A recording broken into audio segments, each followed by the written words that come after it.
नमस्कार विद्यार्थियों, आज हम मानवेंद्र नाथ राय के जो नव मानवतावाद है उसके बारे में अध्ययन करेंगे। मानवेंद्र नाथ राय एमएन राय भारतीय राजनीतिक चिंतन के अंतर्गत एक आधुनिक राजनीतिक विचारक माने जाते हैं। यदि हम उनका थोड़ा सा जीवन परिचय देखें तो मानवेंद्र नाथ राय के जो स्वयं के विचार है वो परिवर्तित होते रहे हैं। जैसे उन्होंने अपना जो जीवन की शुरुआत की थी वो एक क्रांतिकारी के रूप में शुरुआत की थी, फिर वो मार्क्सवाद की ओर अट्रैक्ट हुए और उसके बाद मार्क्सवाद में कुछ संशोधन करना चाहते थे, नहीं हुए संशोधन तो उनको मार्क्सवाद से निष्कासित कर दिया गया। फिर वो भारत के अंतर्गत आए, कांग्रेस में शामिल हुए। कांग्रेस में शामिल होने के बाद कांग्रेस को अपने अनुसार नहीं ढाल सके, फिर उन्होंने खुद अपनी एक पार्टी की रचना की रेडिकल पार्टी के नाम से, लेकिन उसे कोई अपनी सीट चुनाव के अंतर्गत प्राप्त नहीं हुई। और इन्हीं सब कारणों से मानवेंद्र नाथ राय इस निष्कर्ष पर पहुंचे कि भारत के अंतर्गत अभी तक बौद्धिक जागृति की कमी है और इसी के कारण उन्होंने ये सोचा कि बौद्धिक जागृति के लिए अब मुझे प्रयास करने चाहिए। और जीवन के अंतिम वर्षों में उन्होंने अपना जो जीवन है वो नव मानवतावाद के लिए अर्पित कर दिया। उनके जो दो बुक है न्यू ह्यूमनिज्म और उनका एक साप्ताहिक पत्र प्रकाशित होता था इंडिपेंडेंट इंडिया, इसके अंतर्गत उन्होंने नव मानवतावाद से संबंधित अपने विचार प्रकट किए हैं, जिसे उन्होंने इसका नाम बदलकर रेडिकल ह्यूमनिज्म कर दिया था।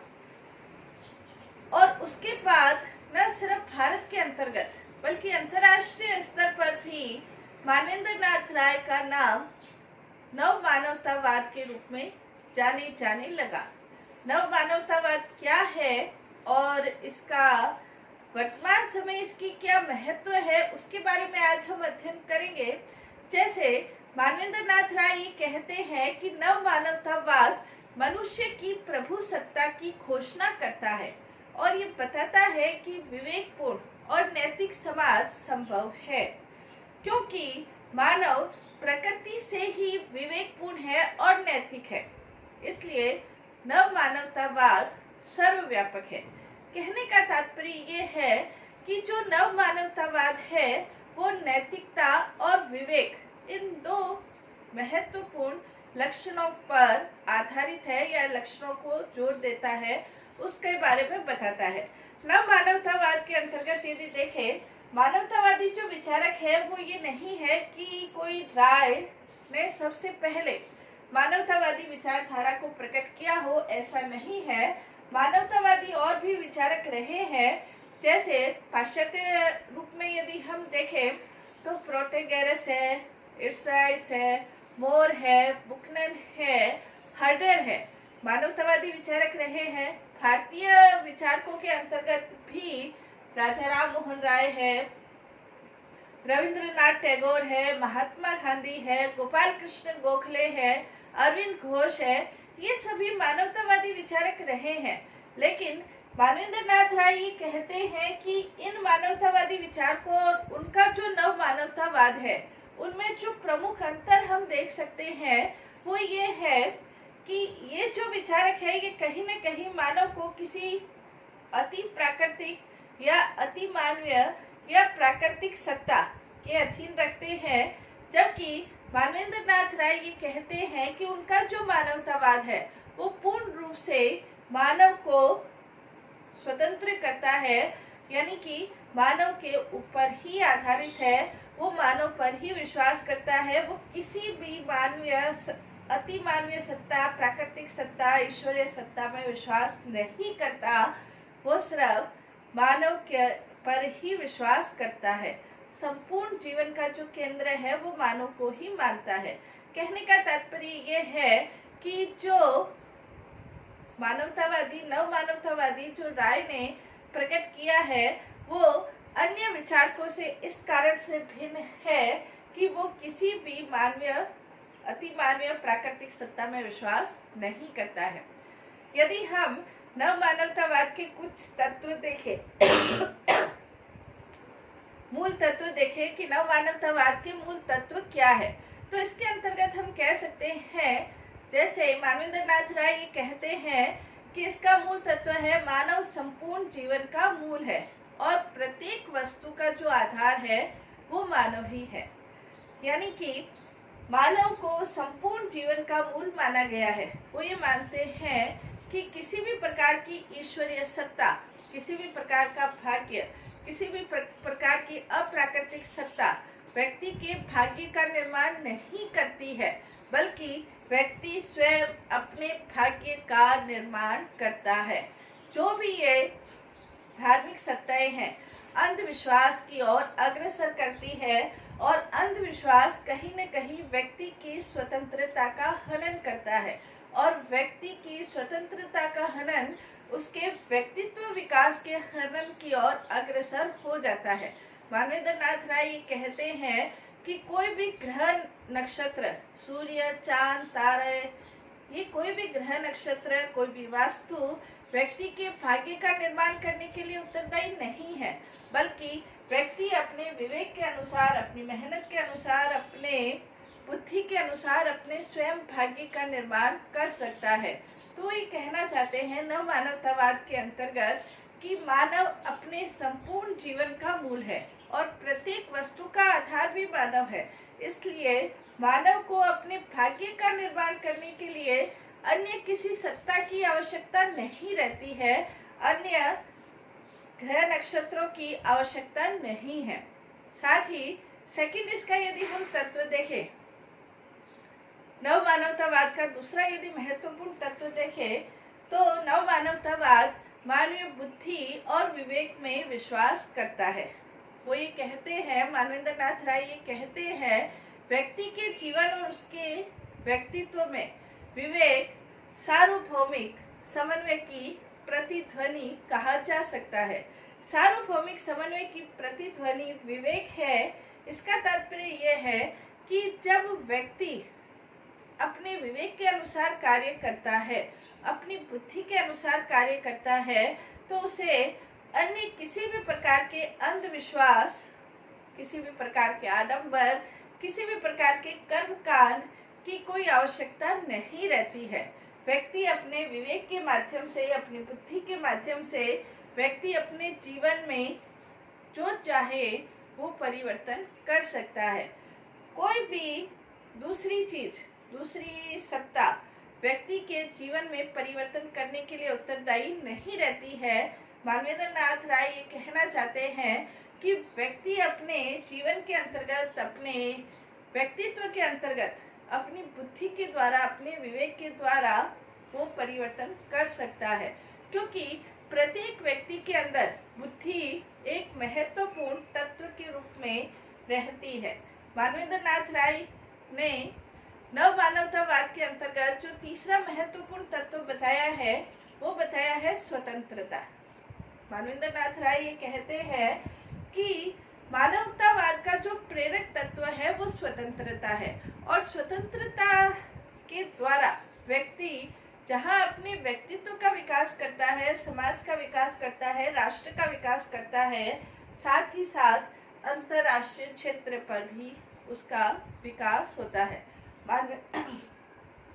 राय ये कहते हैं व्यक्ति की स्वतंत्रता के ऊपर अनेक प्रकार के प्रतिबंध लगते हैं, अनेक प्रकार के प्रतिबंध लगते हैं, यानी कि धर्म के माध्यम से, राजनीति के माध्यम से, कानूनों के माध्यम से, समाज के माध्यम से भी व्यक्ति की स्वतंत्रता के ऊपर प्रतिबंध लगते हैं। धर्म के माध्यम से कि धर्म के जो आडंबर है, धर्म के जो कर्मकांड है, वो व्यक्ति की स्वतंत्रता के ऊपर प्रतिबंध लगाते हैं कि व्यक्ति को ऐसा कार्य करना चाहिए, ये परंपराओं का पालन करना चाहिए, ऐसा करना चाहिए। इस प्रकार के अंधविश्वास व्यक्ति की स्वतंत्रता के ऊपर प्रतिबंध लगते हैं। राय ये कहते हैं कि इन अंधविश्वासों के ऊपर विजय व्यक्ति अपने विवेक के आधार पर प्राप्त कर सकता है।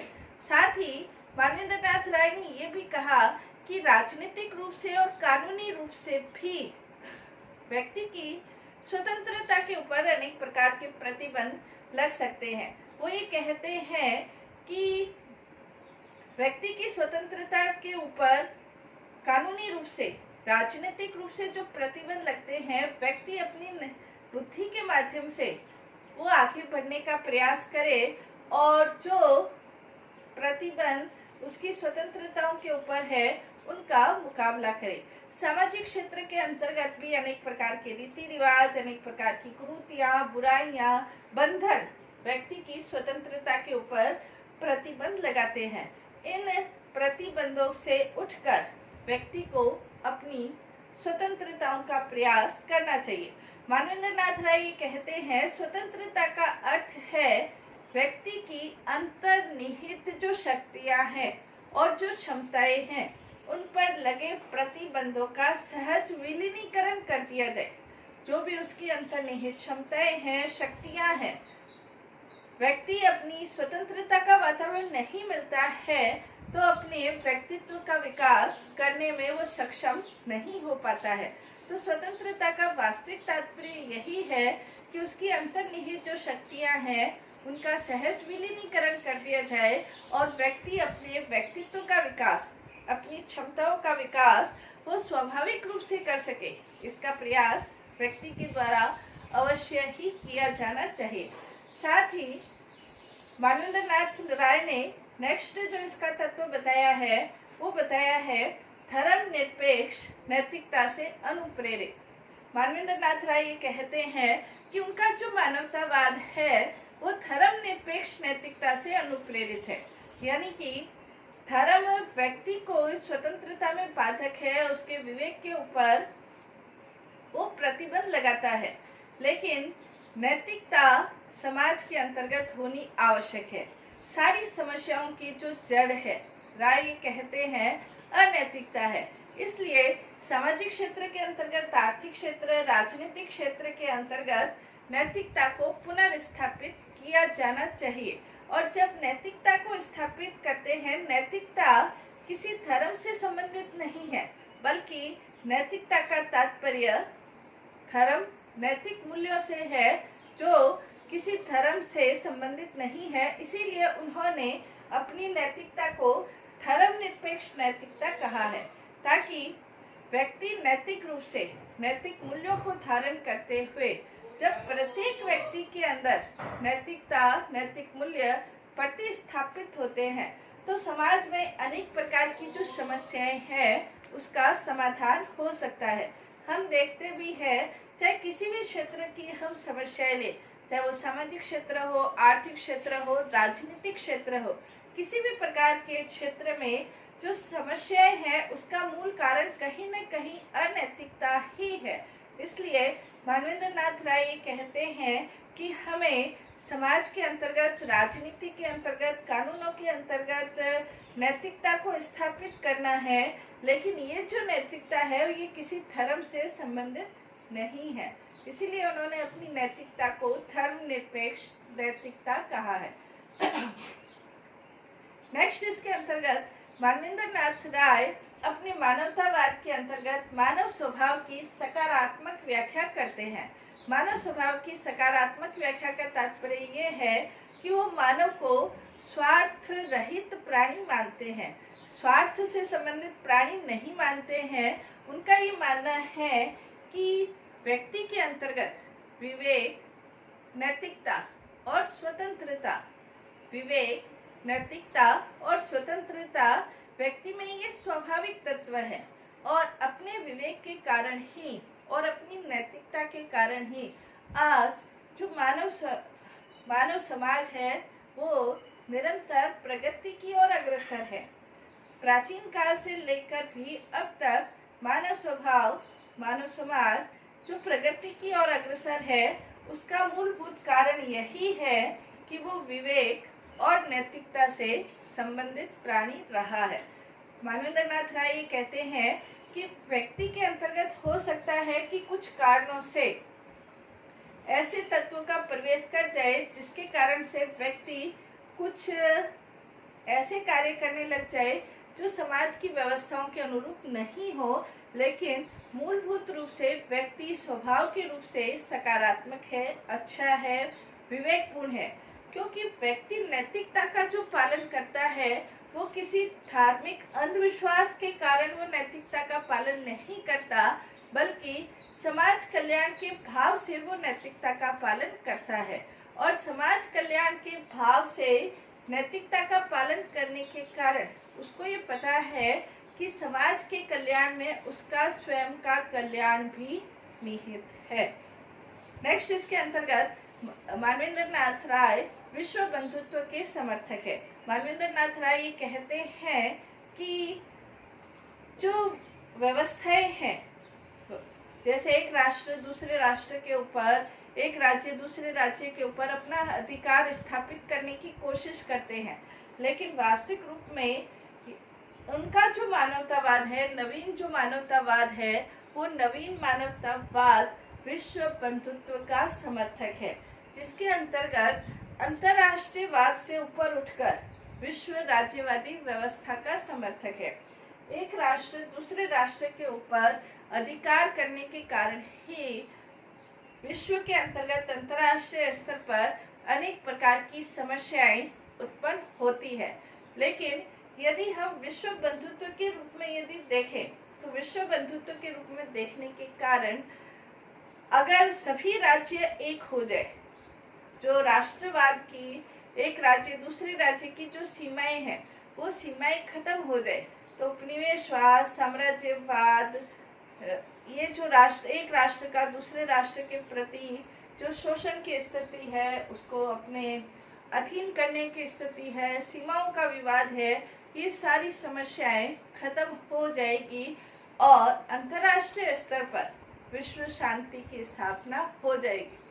तो अंतर्राष्ट्रीय स्तर पर भी नव मानवतावाद मानव को महत्व देता है, राज्य को महत्व नहीं देता है। मानव को महत्व देने के कारण ही, मानव के कल्याण को महत्व देने के कारण ही नव मानवतावाद अंतर्राष्ट्रीय स्तर पर विश्व राज्यवादी व्यवस्था का समर्थक है। और इसी को दृष्टि में रखते हुए डॉक्टर वर्मा ये कहते हैं कि नव मानवतावाद का जो दृष्टिकोण है वो विश्व राज्यवादी है और ये राष्ट्रवाद से आगे बढ़कर अंतर्राष्ट्रीयवाद और विश्व बंधुत्व का समर्थक है।